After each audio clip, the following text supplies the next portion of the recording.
Hello and welcome to the All-Day Entertainment Newscast. My name is Nick Idenisi. And I'm Danny Ryan. We'll be your host for tonight. Our first story of the day comes from CBS News Ion Entertainment. Learn about an upcoming documentary starring Gwyneth Paltrow, a brand new Netflix adventure coming to streaming platforms, and a blockbuster hit sure to blow away fans and newcomers. Let's take a look.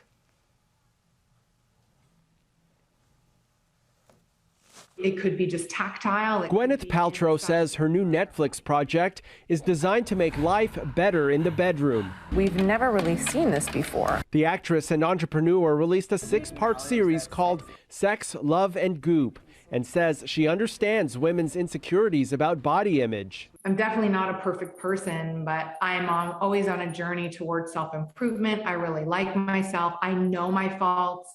I don't think I have blind spots anymore. The series features several couples working with experts to improve intimacy. A new documentary follows the personal journey of 3 young women who discover a connected past. This is so cool. The American teenagers find each other through genetic testing. They're not only related, but all were adopted from China. Found, now streaming on Netflix, tracks the return to Asia to discover their roots. And actor Jason Momoa says he was snowboarding when he got the call for a role in Dune. Everything important happens when we're awake. The Aquaman star plays a warrior in the sci-fi thriller and says he needed no convincing to take the part. You want me to get you coffee? What do you want me to do? You want me, you know what I mean? Want me to go grocery shopping for you? I'll do it. Whatever you want, man. Dune opens in theaters today. That's your eye on entertainment. Anthony Pura, CBS News, Los Angeles. Our next story comes from our very own Christine Anlage, talking about what's new in technology and entertainment. Thanks, Danny. Christine Anlage here to report your recent technology and entertainment news. In technology news, Windows 11 is finally here. After being announced back in June of this year, the software was released to the public on October 5th, 2021. New features include a brand new user-friendly interface, uses of Android apps, and multiple desktops. Windows 11 comes as a free update to anyone who has Windows 10, which was released back in 2015.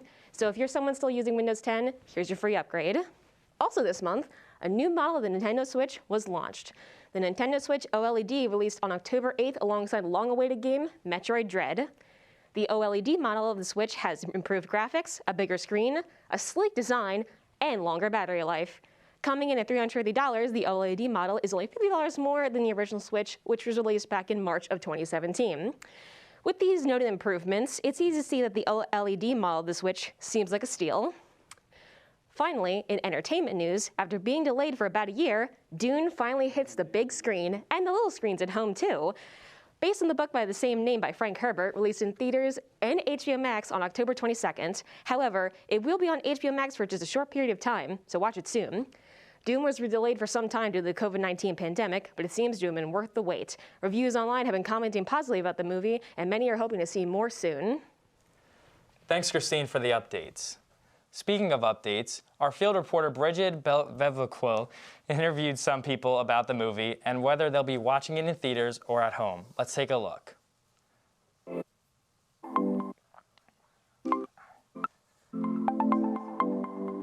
Hi, I'm Bridget Bevlak, and I'm here with Miguel. Miguel. Have you ever heard of the new movie coming out, Dune? Yes. Do you plan on watching that in theaters or on HBO Max? HBO Max. Awesome. Have you ever read the book? No. Oh, awesome. Well, thank you so much for your time. Kayla, have you heard about the new movie coming out, Dune? Yes, I have. Do you plan on watching that in theaters or on HBO Max? I plan on watching it in theaters. Okay, awesome.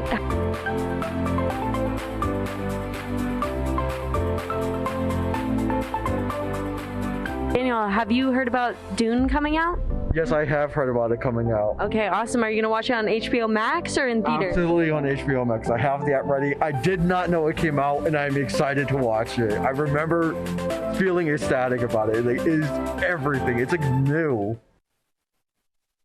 Thanks for the report, Bridget. And now for some shocking news. Fanatics of the hit television show from the 90s, Friends, were shocked to hear of the passing of James Michael Taylor.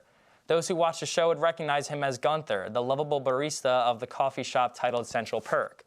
One of the lead actresses of the show, Jennifer Aniston, took to Instagram to express her grief. Aniston recounts her experiences with him on the show, stating, quote, "Friends would not have been the same without you," end quote. While his passing is shocking, it is not sudden. Taylor was diagnosed with prostate cancer in 2018 and has been fighting it ever since. Taylor was given another chance to virtually visit his co-stars during Friends: The Reunion, a special gathering of the cast and showrunners that took place in early 2021. Fans and everyone involved in the show will miss him, and he will never be forgotten. His legacy will live on in the iconic show for many years to come. Agreed, Nick. And now for some more news in entertainment. Famous film actor Alec Baldwin has been making headlines lately, but for all of the wrong reasons. Baldwin was reported to have accidentally shot and killed one crew member while injuring another on the set of the movie Rust. The movie set was placed in New Mexico, more specifically Albuquerque in Santa Fe County. The victims of this accidental shooting were identified as the film's director of photography, 42-year-old Helena Hutchins, and director Joel Souza. Hutchins was sadly pronounced dead after being flown to the University of New Mexico Hospital, while Souza suffered minor injuries and was later admitted in and out of the hospital quickly after the incident occurred Thursday evening. The suspect, an assistant director on the set named Dave Halls, was reported by a witness to have handed Baldwin one of 3 guns on the set. Halls reportedly then confirmed the gun was safe for prop use, yelling, "Cold gun." But the gun was in fact loaded with live rounds. Baldwin took to social media to say, quote, "I'm fully cooperating with the police investigation to address how this tragedy occurred, and I am in touch with her husband, offering my support to him and his family. My heart is broken for her husband, their son, and all who knew and loved Helena," end quote. In other film and entertainment news, Disney announced early last week that their scheduled 2022 Marvel movies have been delayed by at least a few months. To be specific, Doctor Strange in the Multiverse of Madness has been delayed nearly 2 months, from March 25th of 2022 until May 6th of 2022. Marvel also announced that Thor: Love and Thunder, Black Panther: Wakanda Forever, Ant-Man and the Wasp: Quantumania, and The Marvels have all had their release dates delayed. Thor will now be scheduled to release on July 8th of 2022 in comparison to May 6th of 2022, while Black Panther will now be released on November 11th of 2022 instead of July 8th of 2022. The Marvels has been pushed back to February 17th of 2023 instead of November 11th of 2022. And last but certainly not least, Ant-Man and the Wasp: Quantumania has been moved from February 17th, 2023 to July 28th, 2023. In other Marvel news, Sony also added 2 untitled Marvel movies to their 2023 schedule. Thanks, Danny. And now let's check in with Jenna DeAngelis to see the craze in the Big Apple. Fans from all over the nation unite to dress up and share in their love of entertainment at the New York City Comic-Con. Let's take a look. Welcome to New York City Comic-Con. Oh, yeah! Where there's no shortage of characters. I'm dressed as the Macho Man Randy Savage. From familiar faces, Michelle Pfeiffer's Catwoman. And I'm Heath Ledger's Joker. To the Stranger Things. I'm dressed as the Demogorgon from Stranger Things coming out of the wall. Love dressing up and just being a whole, completely different character. Cosplay, comics, movies, anime, video games, the event has it all, and it will be on full display through the weekend. I'm a nerd. I love all this stuff. You can dress up and be ridiculous. Nobody cares. It's fun. Along with creative costumes, there is merchandise, unique artwork, tons of photo ops, and panels with celebrities. Hi, it's so good to see you all. So many people.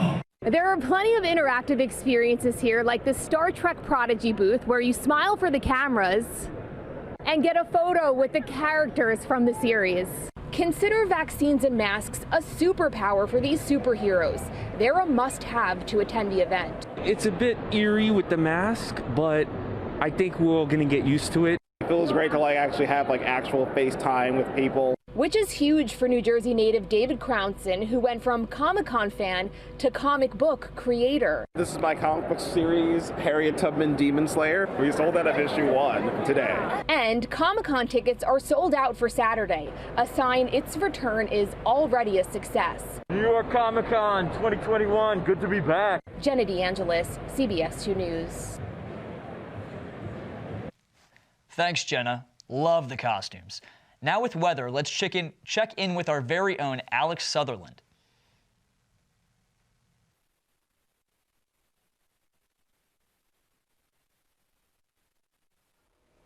I'm Alex Sutherland, and before anyone actually leaves their houses, you need to be up to date on this week's weather forecast. With the weather slowly moving towards colder temperatures, we're finally seeing our annual fall colors on the leaves. Yesterday, Monday, November 1st, had a high of 64 degrees Fahrenheit and a low of 45, with a 9% chance of rain and winds reaching up to 10 miles per hour. Today, we're seeing a high of 64 with a low of 46 and 24% chance of rain now, with winds still averaging about 10 miles per hour. Tomorrow will drop down to a high of 56 degrees and a low of 39 degrees, 19% chance of rain and winds at 7 miles per hour. On Thursday, we're looking at a tiny increase to a high of 57 and a low of 42, with a 21% chance of rain and 10 mile per hour winds. Friday's going to stay about the same, with us keeping a high of 57 and a low of 42, with a 24% chance of rain and almost 11 mile per hour wind.